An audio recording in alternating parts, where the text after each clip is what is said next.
Look at this. Somebody come look at this. Look at this. Somebody come and look at this. Peace and blessings, family. All praises, honor, and glory to the Most High. I hope everybody's doing well today. Shalom and blessings. Linda Ricks, Darnell Blackshare, Sarita Hebrew, and Chad Dro. Albany, Georgia. Shalom and blessings, family. I hope everybody's doing well. Haven't been on for a while. Been having a little bit of technical issues, but I got one of my computers up and running, so I thought I'd come in and fellowship with the brothers and sisters, do a quick hitter, and share some of my thoughts with you, brothers and sisters, on something. Title of this is See, Walk, Understand as an Israelite, right? And not as a Christian. Why you say that, Brother Bunya? Why you say see, walk, and understand as an Israelite and not a Christian? Well, I say that because a lot of times when we go into reading scripture, we read scripture with the understanding of Christian dogmatic views, right? We view scriptures through the lenses of what our captors taught us. You know, we tend to gravitate into this notion that nothing matters and that you being an Israelite doesn't matter in the scope of Christ. But I'm here to tell you all these things are culminated together. Christ died for Israelites. All right? That's who he died for. All right? The scripture says, let no man spoil you through vain philosophy and deceit, after the traditions of men, after the rudiments of the world, and not after Christ. All right? The traditions of men, Christian. That's a tradition of men. Men gave you that name. Israel, God gave you that name. The Most High gave you that name. What is the importance of it? Well, let's take a look at this. Why is it important that you understand that you're Israelite? Why is this awakening important? Let me share my screen with you, brothers and sisters. Okay. And forgive me if my screen is not as quick as it usually is. I'm on this computer, it's not as fast. But let me share with you the scripture. All right. So in 2nd Ezra, let's talk about this. And it says in 2nd Ezra chapter 5, verse 21. And after 7 days, so it was, that the thoughts of my heart were very grievous to me again. And my soul recovered the spirit of understanding. All right. His soul's recovering understanding. And I began to speak words before the Most High again, and said, O Lord, that bear rule of all the woods of the earth, and of all the trees thereof, you have chosen you one vine. Next verse. And of all the lands of the world, you have chosen you one country. And of all the flowers of the world, you have chosen you one lily. And of all the depths of the sea, you have filled you one river. And of all built cities, you have hallowed Zion to yourself. And of all the fowls of the air that are created, you have named you one dove. And of all the cattle that are made, you have provided you one sheep. And among all the multitudes of people, you have gotten you one people, and to this people whom you loved, you gave a law that is approved of all. Now let's move on to one more scripture. All right? Because people are saying things through the lenses of Christians. And they're saying it don't matter. They're saying there is no benefit in this of understanding who you are. Now, you can come to understanding anything in this world and people would see the value in it and say, oh, yeah, you came to your heritage. You understood that you were Arab. You understood that you were, Ghanaian, or you were from China. And that's great. You have such a rich heritage, such a rich country, such rich history. But when you say you're an Israelite, now you got to say, it don't matter. Now it don't matter.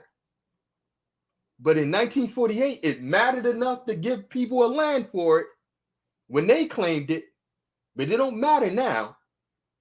The Balfour Declaration, it mattered enough to put that forth to get those people the land, but now it don't matter because you saying it, right?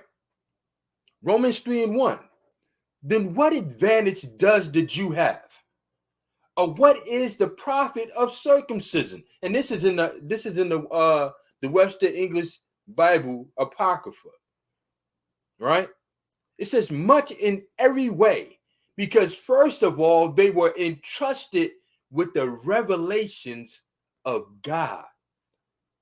Now let's go to the other version. Let's see what it says. What advantage then have the Jew? Or what profit is there of circumcision? Much, every way, not some way, every way it is important to understand who you are as an Israelite.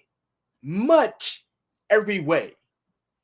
Because unto them were committed the oracles of the Most High.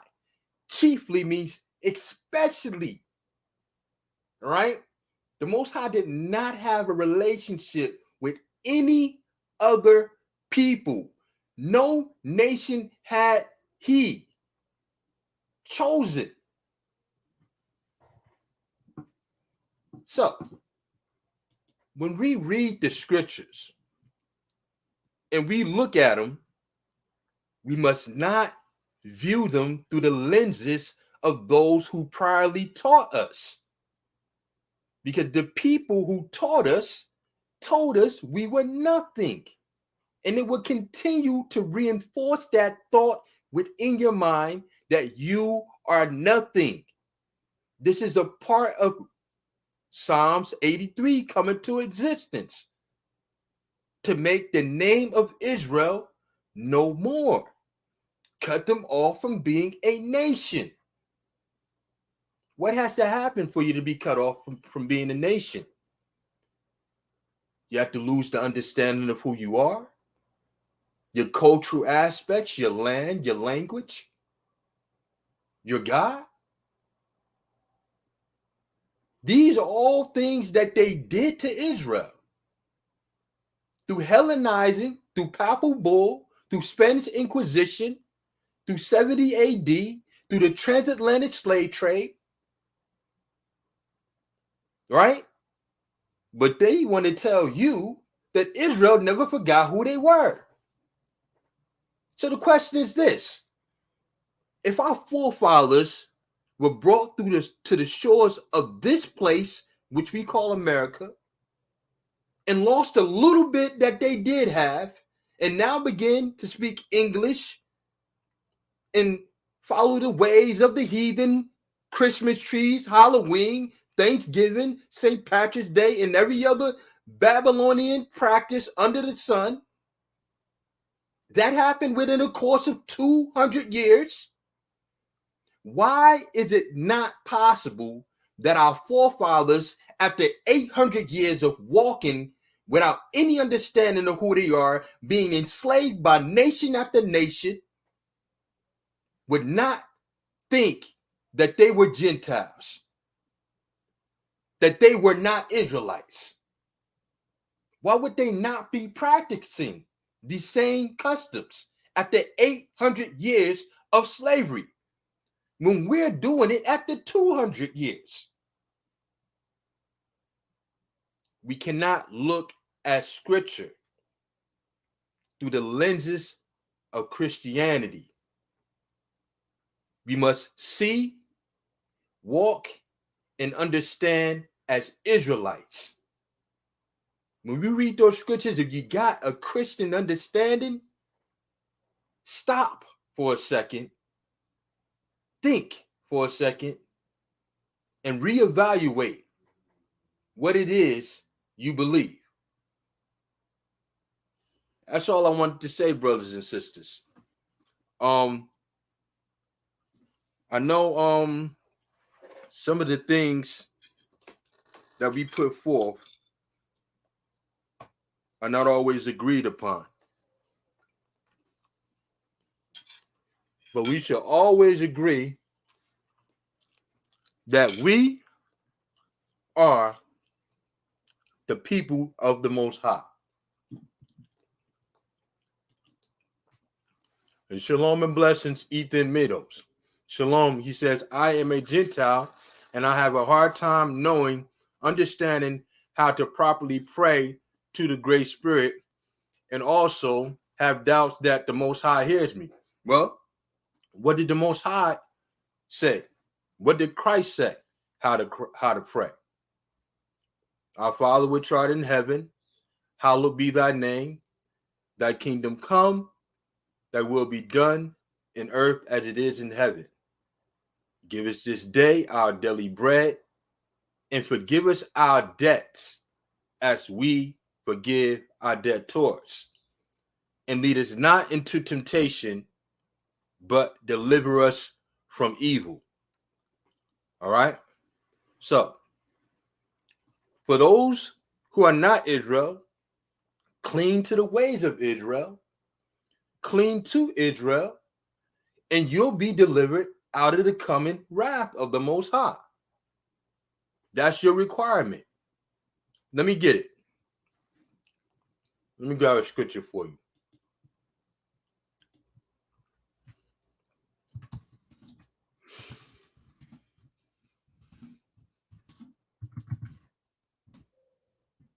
Jeremiah chapter 15. Now, as a matter of fact, let's go to chapter 12. Let's see what the Most High says. Let's put away my thoughts. And let's share what the Most High says.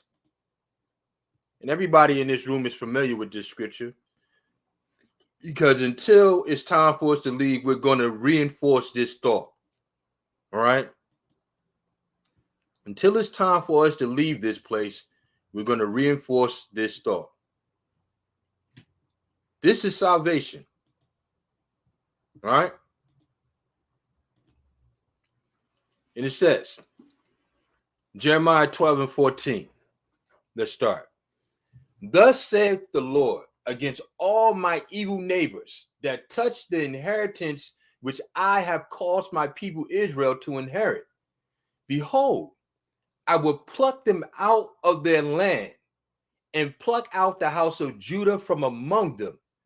And it shall come to pass, after that I have plucked them out, I will return and have compassion on them, and will bring them again, every man to his heritage, and every man to his land. And it shall come to pass, if they would diligently learn the ways of my people, to swear by my name, the Lord liveth, as they have taught my people to swear by by Bel. Then shall they be built in the midst of my people. But if they will not obey, I will utterly pluck out and destroy that nation, saith the Lord. There's your salvation. That's how you get saved. Now, I know Christians going to tell you all you got to do is say Jesus, Jesus, Jesus, right? And that's it. Believe on Jesus. Hey, I'm gonna tell you right now. Mashiach did not die for any other nation except for Israel to reconcile them back to God. Why? Because he did not have a relationship with anybody else. Nobody else had to be reconciled back to God but Israel. But if you are to receive salvation, then cling to his people and you'll escape the coming wrath. Of course, you should be clinging to righteous people, of course, not to just anyone, but to someone who clings to Christ or to Mashiach. Now, that's just a physical salvation. To not make it into hell or eternal damnation, one ought to be keeping law, statutes, and commandments anyway. The moral or the royal law. So with that being said, I want to say shalom and blessings, Israel. Walk in faith, walk in obedience, walk in grace. This has been another quick hitter by your brother, Bunya. Shalom and blessings.